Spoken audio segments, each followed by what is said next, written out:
Welcome to Spirit, Purpose, and Energy. I'm JJ Flazanes, your host. Thank you for downloading today's show. Today's show, we're going to talk about Buddhism. And I've got back Michael Neeley. Michael has been interviewing me on this channel, and there was another show that hasn't been repurposed yet anywhere, actually. Michael's first show on the Fit to Love podcast. So it's called The Art of Forgetting. If you're interested, you can find it on the Fit to Love channel. But Michael is going to be a presenter at the event. So for those of you that haven't heard the last couple of weeks, I am hosting a January 2018 event on January 12th to the 14th called Releasing What Weighs You Down. Now, it's not going to be a Buddhist event, and if you practice Catholicism, Judaism, or some other kind of Christian religion, this is not a religious experience, it's a spiritual experience. And as you'll learn today in Michael's show, Buddhism is more like a meditative practice. A lot of people use Buddhism in conjunction with their religion because of the ways of being, which is what this whole show today is about. So if you like Michael, you like his energy, you need a little bit more of that in your life, come be with us in the room January 12th to the 14th. I promise the tickets will sell out. So if you're at all interested, get your ticket now. I've given you a 3-pay option to make it easier on your pocketbook.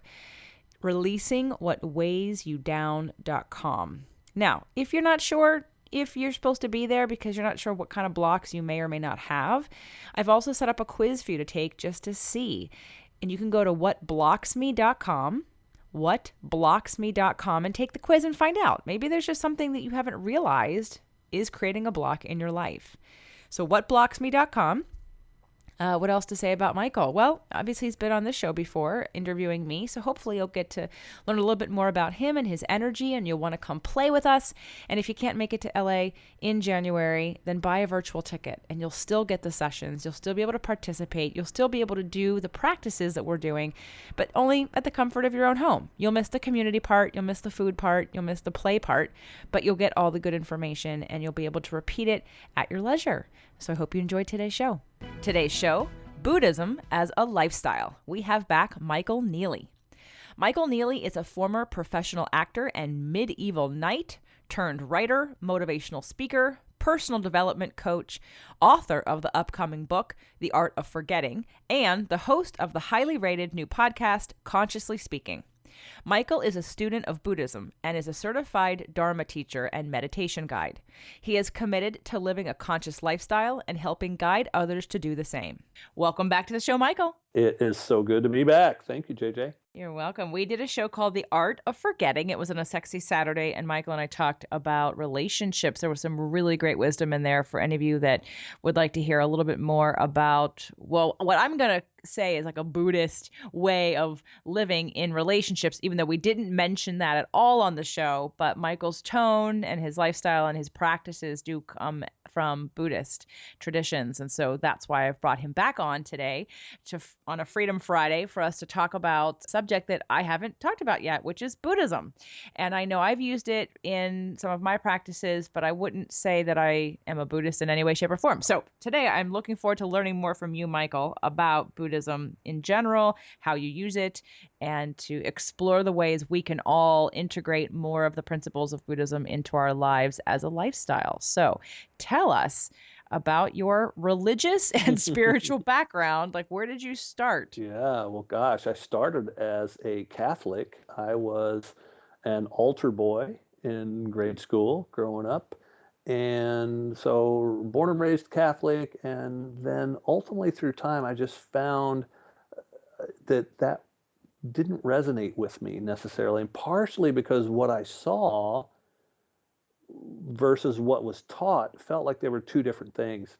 You know, you probably heard of the people who are they go to church on Sunday, but then the rest of the week they, live however they want, not necessarily very nice, and they feel like they can make up for it all by going to church on Sunday. And to me, it felt hypocritical to a large degree. And so as I started to formulate my own thoughts and ideas about a philosophy of life, like why we're here, what we're doing, Buddhism felt to me to really resonate. I thought the teachings were wonderful, and one of the best things that I like about it is that in my mind, and I know it's considered a world religion, but I don't think that was the intention even when it was, first started. It's a philosophy, a way of life. And so I approach it as such, not as a religion. So I'm also raised from a old religion. I was brought up Greek Orthodox, baptized Greek Orthodox. So Orthodox and Catholicism were sort of like the first two Hmm. of Christianity. And before it became sects in 1600 of different Protestant religions of Christianity. So yes, I know my Christian history. I actually minored in it, that in Judaism Wow. back in college because of the curiosity of my own nature of asking why and why and why did they do this? Why does the Lutheran Church do this and the Catholic Church do this and the Orthodox do this? Like, what's the difference and why is everybody different? And so I wanted to explore that more and go back and really kind of figure out from my own perspective the roots of that. And I agree with you in terms of the hypocrisy of some of it. It becomes more, it's a habit, and not necessarily a lifestyle practice. It's Mm. something that you do. It's a tradition. Like we talked about in the last show, like relationships and projecting and consciousness and sort of assuming and repeating patterns. And so I feel like church for a lot of people is a practice, just like going to the gym, except that they only might go once a week and they do their certain habits and practices. But then when they come home, just like at the gym, right? Someone goes to the gym and they do this really great work and they come home and they eat like crap. Right. And then all that effort goes to nothing because they haven't supported their practice with other Yep. practices. So it's like it stands on its own and it's like the check mark on the list of, yep, did that today. I can feel good about myself. So I agree with you on that. And I have books on Buddhism and I think I've read some of it, but how would you explain Buddhism even as a, whether it be a lifestyle or as a religion? So just for anyone else who has never experienced anything, what's the difference? Well, I guess in my mind, the difference is a couple of things. One is that most religions profess there to be a God, and then from that, prayer to that God evolves around that. Buddha was a man, never professed to be a God in any sort or way whatsoever, and didn't profess that you needed to pray to him or pray even in general if you get back to the root of his teachings. And so to me, that makes it not really a religion, but more about a way of life. And I've got some really fun little short stories I could share about it that kind of encapsulate it if you'd like to hear one. Sure. I just want to interject the Sure. thought that for the fact that how many people have, including me, and wanting more Buddhas all over the All place. It's right. like, but I'm not necessarily going to worship the Buddha. Oh. I just want him to hang out with me and remind me of this way of life and of this peacefulness and of this So go ahead and let's start telling the stories that encapsulates this Sure, sure. So practice. one of my favorite ones is a farmer who was having a tough challenge in life, and he had heard about this wise man, the Buddha, that he could talk to, that and his problems will be taken care of. So he travels really long and far to get to him, and he gets an audience with the Buddha, and he goes in and he says, I've heard that you're this really wise man and that you can help me. So I want to tell you, I have a farm, and sometimes it's pretty good. I like being a farmer, but then we get hit with a drought and we practically starve, and it's really tough, and I just don't know what to do. And I've got my wife. She's a very loving wife. We've been married a long time, but sometimes, oh my goodness, she just nags me, and it's just so annoying. And I don't know what to do about that. And it just really gets to me. And my children, they're very loving, caring children. But my son, oh my goodness, he can be so lazy when I really need the help around the farm. And all of this, it's a challenge. And how can I get him to work more and all of this stuff? And the farmer's going on, and the Buddha finally stops him and he says, "I'm sorry, but there's nothing I can do for you about these problems."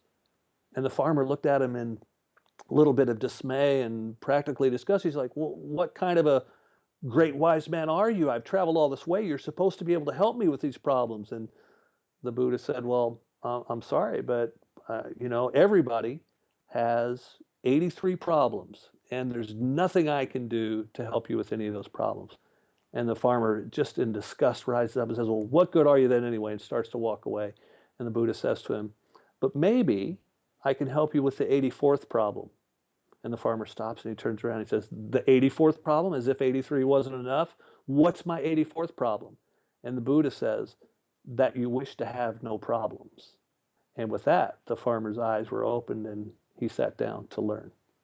And so to me, that kind of encapsulates Buddhism, because what Buddhism is about us realizing the reality of life and the world, and that what causes our misery, our suffering, is that we want there to be no problems. We want everything to be just hunky-dory all the time, and that is not the nature of the world. And if we grasp that, and it's not to say that there will never be pain, there will be pain, but how we perceive it is, and what we do about it, and how if we let it take us into misery, we create our own suffering. And so to me, Buddhism is about alleviating that suffering. So my wheels are turning over here because of the time it's been since I've actually looked at a Buddhism book. I've done some hypnosis with a therapist, and she does practice Buddhism, and she talks about the monkey mind, and hearing you talk about the man not wanting the problems, and the Buddha saying, the fact that you don't want there to be any problems. I filter everything through law of attraction for me. And so in law of attraction, so I'm seeing the parallels here. In law of attraction, contrast, which would be problems, are there to help us define what we do want. And learning how to be at peace with contrast and allowing it to be just an indicator of something that you don't want, so you could focus on what you do want. Or again, in an expander, it expands your awareness, it expands you as a being, it moves you forward in your evolution, so to speak, on the planet. And our relationship with contrast, and how that really can, again, alleviate suffering. And so I'm hearing you say alleviate suffering by not wanting there to be no problems, but again, on a psychological side, becoming the observer and detaching from what that means. So I want to dive into that a little bit more, because so from a Buddhist perspective, what would a Buddhist perspective be about, let's say, negative things? Well, it's interesting that you use the word detachment, because that's often associated with Buddhism as well, is that it's about the certain level of detachment, but it's not a level of detachment to the point of not giving a crap about anything. But it's about it's more like not being attached to results. And so when you talk about, from an aspect of negative things, so like right now here in Santa Cruz, it's raining. And I could be upset that it's raining, because... But you live in California and you're happy because it's a drought and we need the rain. We do need the rain. But there could be someone who goes, I wanted to play golf today, and now I'm so upset because it's raining. And they can go down that rabbit hole of being upset about the rain and being pissed, and their day's ruined and all of this other stuff. And, is that going to serve them? Because they were attached to playing golf today. But if they could really just get with the program and go, okay, hey, you know what? We need the rain. It's great. And there's always other days to play golf. It's really not so bad. So why would I want to create suffering for myself, getting all upset over something that, the only thing that doesn't change is change itself. It's always, everything changes all the time. And so if we can detach to a degree to just, realize that and not be so stuck on it, we'll see the beauty of things. And as a really good example too, I love this out of one of the books in Buddhism that I've read years ago, is that if you had a choice between a real rose and a silk rose, most people, I believe, would choose the real rose. And part of what makes it so beautiful is that it changes, and ultimately it's going to die. Even though that silk rose that you have could last years and years and years, it's lacking something. And so it's the same with our lives. We're going to die. I mean, it's inevitable. Ultimately, that's going to happen. And so, again, even with that, I mean, that's the ultimate detachment. Just let go of your attachment to wanting to live forever and realize this is passing. this too will change. And then we can really be in and absorb the beauty of it. So when we look at a Buddha statue, for the most part, Buddha's meditating Hmm. or smiling Yeah, or laughing. laughing, Yeah, right? There's that laughing Buddha. They're really cute. yeah. And so would that be the cornerstone of Buddhism? Would it be meditation and detachment or learning detachment, loving detachment? So I know what you're saying. You don't want to make it sound like someone is emotionless or doesn't care. I refer back to, let's say, different kinds of Al-Anon or programs where there's, family and spouses and friends of people who have addictions. You're taught loving Hmm. detachment, where you're allowing someone else to suffer their own consequences, and it's that observer perspective, and it's that so loving detachment. Is that, would you say loving detachment and meditation would be cornerstones for Buddhist lifestyle I practice? would say that they are for me. There may be other, heavier, serious Buddhist religion zealot sect members. I mean, there are those who literally still treat it almost like a church that have turned it into a religion, and they may differ vastly from my take on it. They're just like you talked about all the different areas of Catholicism. Buddhism has so many different sects and belief systems as well that have developed over the years. Okay. And it was actually Christianity. Yeah, yeah, Christianity. Sorry. My yeah, the Christianity, where it started, because Mm, I needed to know. I needed to know, where did it start, who started it, where did it yeah. start, what language did they speak, what books did they read, what did they talk about, where did it go from there? And again, that was just my curiosity to make sense of, because I was baptized. I didn't choose when I was born where to be baptized. I was chosen for me, and I just wanted to research and figure out if that's where I wanted to stay. And it's not that I left because I didn't like what I learned. I actually had a greater appreciation for the Orthodox religion. It's just, it was an as all encompassing as I now believe the world to be, and prefer practicing and things like that. So I do appreciate greatly the tradition, though, and the upkeep of tradition in a ritualistic format, because I think rituals are important, and I just choose to do them in a different way these days. So I want to go into sort of what you think the top Buddhist practices as a lifestyle are and how they've affected you. But before we do that, and before we go to break, I do want to cover, so you were Catholic, and then, I mean, do you identify yourself as Catholic anymore? No, not at all. Do you identify yourself as Buddhist? Yes. And I know you and I talked about before the show that you think Buddhist isn't a religion, therefore someone could be a Buddhist Catholic or a Buddhist Jew or a Buddhist, Right, right? right, exactly. Okay, so then are there any other religious influences or spiritual influences that you identify with? I don't, again, I guess one thing you could, if you were to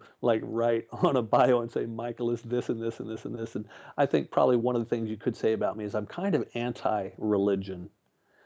And Anti-structure? yeah, well, and part of the reason behind it, and I mean, I've got a whole set of beliefs on it, but I think religion was created and we're talking most of our religions go back thousands of years. They were created at a time when it was necessary to help to control the masses to a degree, to help to ease fears and all this other stuff. I mean, think about it. Not only did we believe the world was flat, we believed that so many things we believed about demons coming and doing terrible things to us. And I mean, think about the old Egyptian religions about the sun going down and is it going to come back up, and all of the different craziness of ancient religions. And I think that it was put there in a way to help, but then it got more manipulated by men, power hungry uh, zealots that shifted it to what it's become today, which is where I think it's really gotten out of control. And I guess I've kind of lost a little bit of track of the question, but but I will add one other piece here. Is that one of the things that I love about the Buddhist teachings is that he also even very specifically says in his teaching, if what I'm telling you doesn't resonate with you, doesn't work for you, discard it. If it doesn't feel right to you, then ignore that part and look at the other stuff that does feel right to you, which I thought is, I mean, to me, that's brilliant. I mean, that's one of the things about it, because so many of the religions, they're like, no, this is the law. Every word must be followed to the T. And it just, that just felt wrong to me because the world changes, men evolve, the planet has changed so much in the last 2,000 years. It says in your bio that you are a certified Dharma teacher. Hmm. What does that mean? It means that I took a 16-month course in training in teaching the Dharma and leading guided Dharma sits.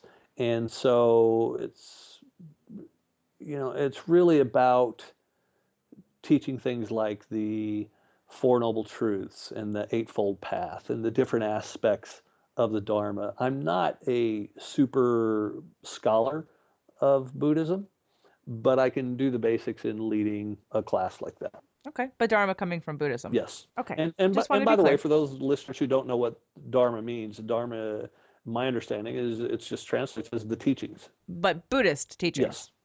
The Buddha, Yeah. Buddha Okay. Dharma. Buddha Dharma. Gotcha. Okay, cool.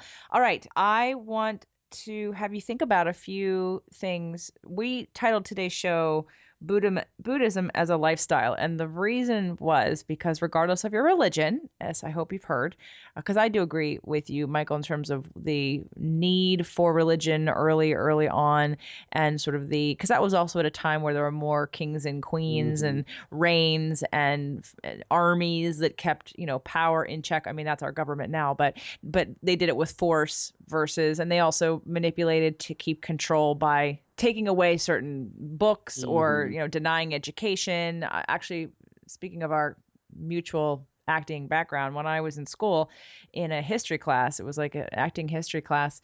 I remember seeing a movie that was shown to us that said something like the church killed witches. And now, for those of you, Orthodoxy and Catholicism really kind of mirrored each other. There are a lot of similarities. They were the oldest two Christian religions. Once in 1054, they split and became East and West, and then the East was the Orthodox and the West was the Catholicism. So when I heard that the church burned witches, I was like, the church didn't. Here's me arguing with the teacher. The church did not burn witches.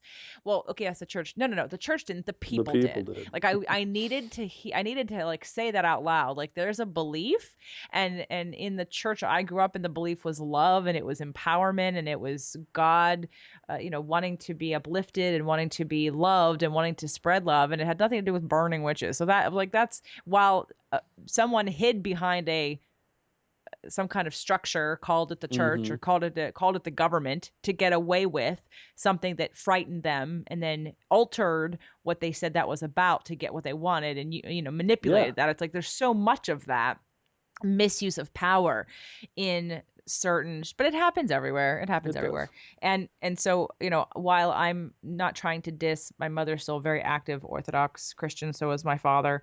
And I haven't really gone back because, just like you, I find that if I'm not following some of the practices to the T, like let's say Lent, I'm not going to go show up on a holiday when I haven't been to church in years and years, because that to me doesn't feel right. That's like, well, here I am. So what? Like, are you doing the work? No. Well, then what points do you hope to get today by showing up to church? So I'm very much like you in that. But bringing Buddhism into a lifestyle, bringing it into, because I know I talk about lifestyle change when it comes to diet and exercise, and even putting in things like mindfulness and meditation. But now we're putting it under the umbrella Buddhism of what I think a lot of people have a very positive relationship to. I don't know anybody that goes, ugh, Buddhism. True. Like I don't, right? I think Buddhism is just like, you feel this warm hug of like, oh, Buddhism, it's so peaceful. It's the Buddha laughing or meditating, and there's nothing that there needs to be any resistance around. I feel like that's just for me, but that's kind of how I also observe others. When you mention Buddhist this or Buddhist that, it's a very peaceful feeling. Yeah. And so when we come back, I want you to give us either your practice or 3 Buddhist practices that people can do to start having a Buddhist lifestyle, regardless of their religion, regardless of their spiritual beliefs, but how to find that inner peace, find that love, find that detachment, whatever it may be that we're associating with Buddhism. So we'll be right back. Have you heard the quote from Dr. Wayne Dyer that says, if you change the way you look at things, the things you look at change? How would you like some help in changing the way that you look and feel about things so that your life can blossom and move into the direction you know you're meant to be. I'm hosting an event in January in Los Angeles called Releasing What Weighs You Down. And this could be anything from the physical, your body, weight loss, health, to mental, emotional, and spiritual. There are a limited number of seats in the room to get the actual workshop style event, to get the hands-on work from me and the healers and the teachers that I have coming to help. So if you're interested, I invite you to jump on it and get a ticket now. Releasing What Weighs You Down. If for some reason you can't make it to Los Angeles, we do have virtual tickets as well available. But if you're the person who knows that you've got something stopping you from living your best life and you don't know what it is, come on over to releasingwhatweighsyoudown.com. Okay, Michael, I want to live more of a Buddhist lifestyle. What would you tell me to do? Well, one thing, of course, gets associated with Buddhism so much is the meditation aspect. But I got to say that they don't own it. It just happens to be a big part of that following. But I do believe that meditation is super important. And while some people might feel like it's important for other reasons, the big reason I think it's important is it's a chance for you to slow down your mind, relax a little bit, get real, be in the moment, and be present. And to me, that it's like, I use this example a lot with my clients. If you know football at all, I coach my son's football team, and one of the things I remember from playing in high school is we used to have a series of old tires, vehicle tires, laying out on the field in an alignment, and the idea was you run through the tires. It was a practice so that you learn to run, picking your feet up really high between each step as you land in between the holes of each tire as you run down the line, and that's important training. But the tires don't exist on the football field, but they exist in the training part. And so meditation to me is like the tires. You don't go through the middle of your life and go, okay, I'm driving to work right now, I'm going to close my eyes and meditate. No, but you can take the practices that you garner through your daily meditation to quiet yourself on the drive, calm yourself if there's traffic and you're upset because you're late or whatever. Put those practices into your daily routine. And so I think, number one, that's why meditation is so important. Another one that I think is really valuable to me, and this kind of harkens a little bit back even to our episode on relationships, is what I call right speech. Now, I'm a big advocate of speaking the unarguable truth. And what the unarguable truth means is that as opposed to me saying, you made me angry, well, that's totally arguable. The anger came up from somewhere over here. Who knows whether that other person made it? It just seems like that. So that's an arguable truth. The unarguable truth would be, I notice that when you left the food on the table, I felt angry. That, speaking in that unarguable truth, creates a wonder about that. Now, where I tie this in with Buddhism is about right speech, is that there is a timeliness frequently of, when it's right to say something about something. And for instance, for myself, at night, at bedtime, it's important to kind of shut the mind down, to relax and be able to sleep thoroughly. That would not be a good time to bring up an argument over finances or some other topic that is a heated subject. So it's a practice that I like to put in there of choosing your moments and being mindful of, is the other person in a space to hear that? If your wife is getting ready to head out the door, or in my case, my wife's getting ready to head out the door, in your case, your husband, that may not be the best time to tell them, oh, by the way, I did this the other day, and boom, it opens up this whole other thing that now they're off in their drive and they're going to be, what the heck was that? Why did you do that? All this other stuff that can happen from it. So it's about that element. And I feel like I'm rambling right now. So No. Keep going. okay. I want to, because I asked you, how to live more of a Buddhist lifestyle. Okay. So you're giving us examples. Okay, so that's one of them as far as what I would consider elements of right speech. There's a lot more in it when you go into the full aspects of what Buddhism would say is right speech. And then another thing that I think is super important as far as practicing a Buddhist lifestyle is to really be okay with the change aspect, to know that things are going to shift. Do you know the Enneagram at all, JJ? I took a test once, Okay. and that's about as far as we got. Gotcha. Okay. Well, it's a series of personality types, and I'm a 7 in the Enneagram. And part of this maybe is why Buddhism is attractive to me because it also fits a little bit in with the element of the 7. And a 7 personality type tends to always look on the bright side.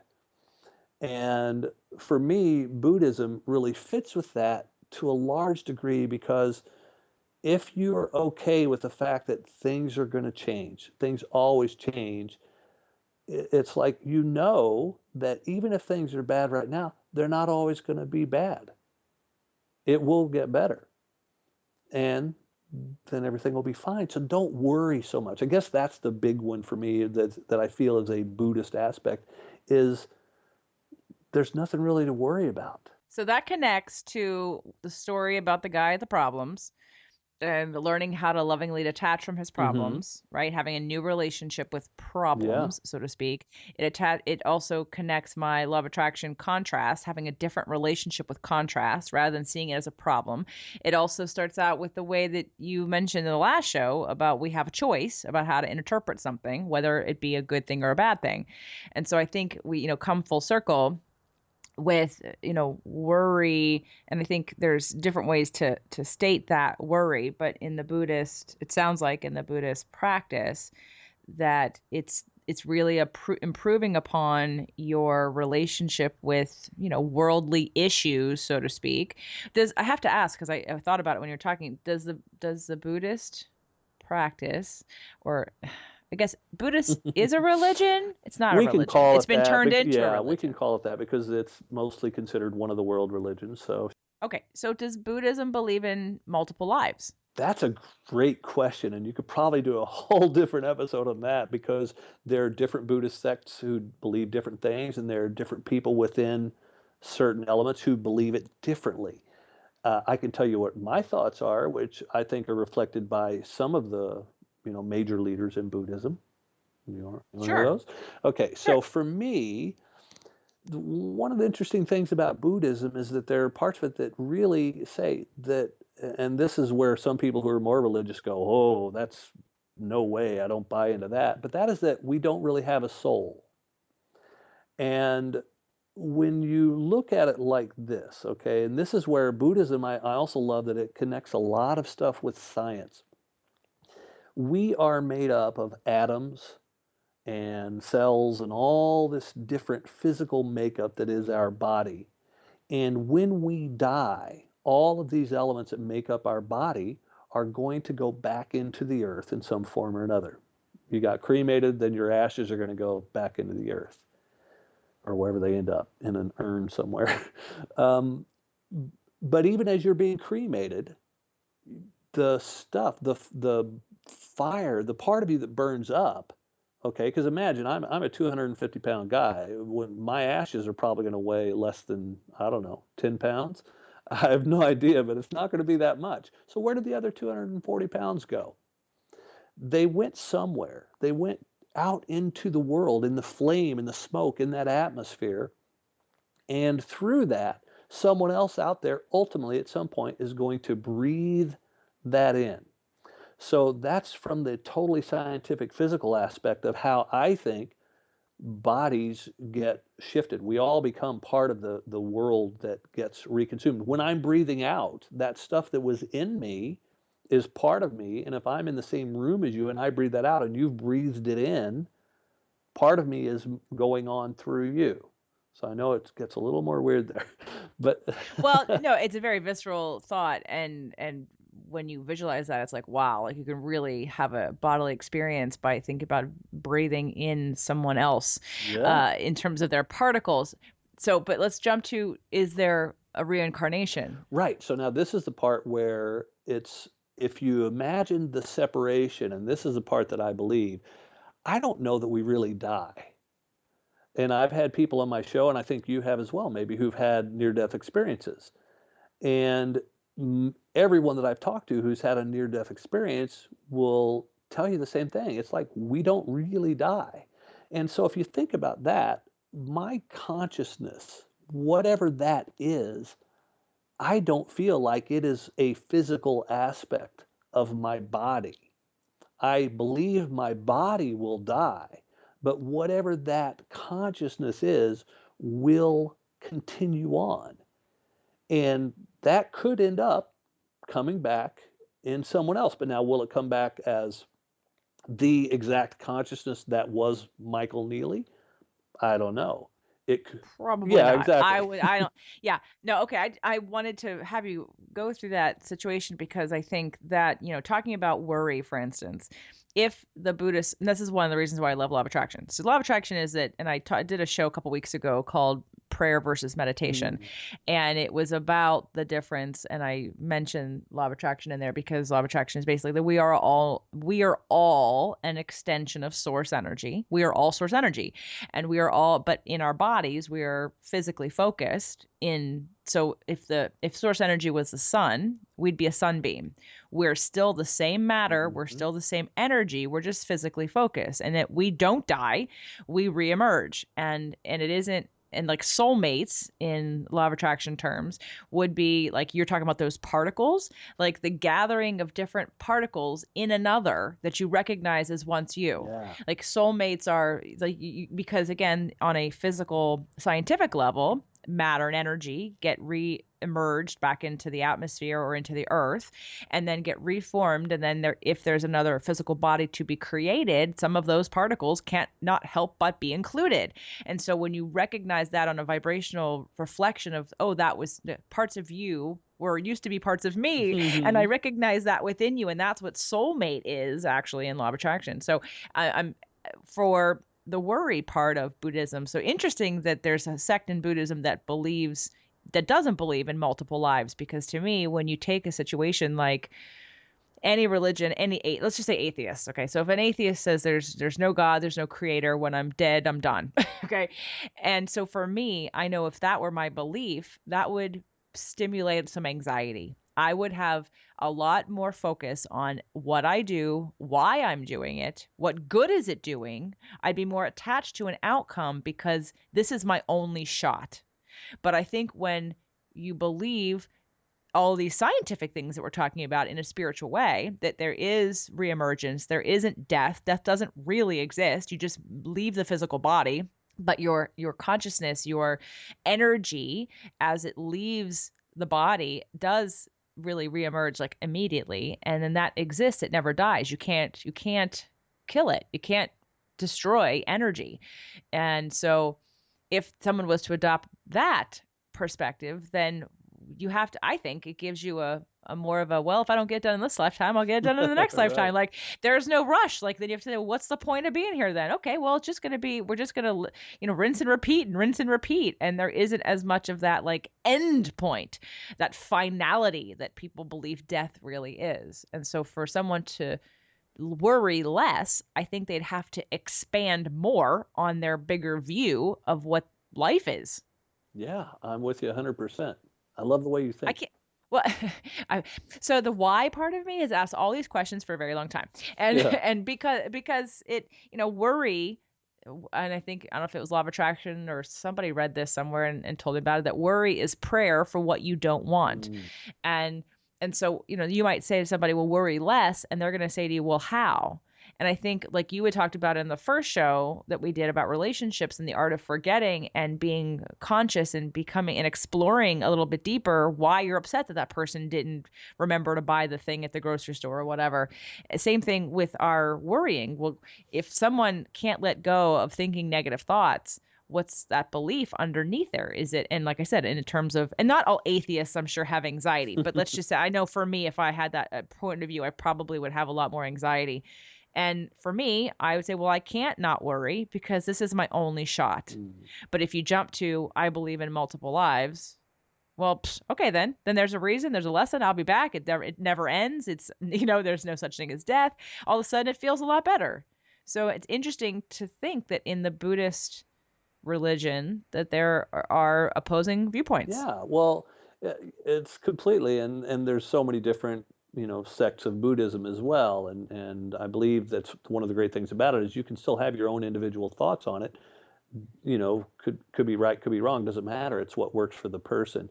But I also want to quickly, since you're talking about the worry aspect, I read a meme recently that is attributed to the Dalai Lama. I don't know if these are his words, but it was very interesting. It says that if a problem can be fixed, then there's nothing to worry about. And if it can't be fixed, then the worry isn't going to do any good anyway. And so it's really like, oh, okay, well, that's another reason why worry just is kind of a waste. Yes, totally. Yes, it's a waste of energy. Yeah.